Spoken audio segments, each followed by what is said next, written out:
All right, guys. So again, when you're factoring, y'all are get tired of me saying this. You always check for a GCF first. So if we look at 45, um, 60, and 20, 5 goes into all of those. So I'm going to take out a 5 first. That leaves me with 9r squared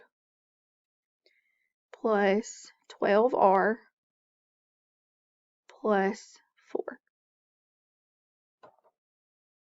Okay.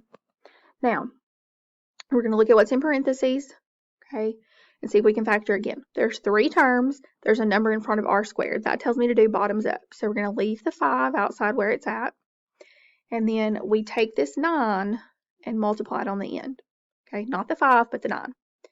So we have r squared plus 12r plus 36. So we're still leaving the 5 on the outside. And we can factor this with what gives us r times r for r squared. And then we need to multiply to get 36 and add up to 12. So we have 1 and 36, 2 and 18, 3 and 12. Remember, we're looking for 12 out of these. 4 and 9, and none of those give us 12. But then we have 6 and 6, and that gives us 12, so that's the numbers we're going to use. So we have plus 6 plus 6. Okay.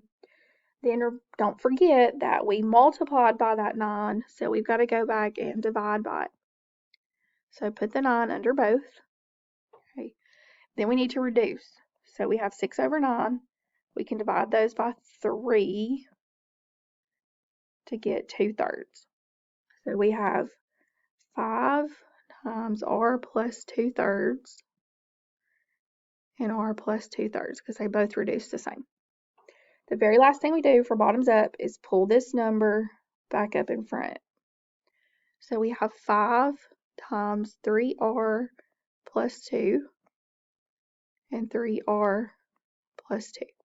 So you could write it that way, that's fine, or you might see it written as 5 times 3r plus 2 squared since they're the same. So either one of those answers is fine.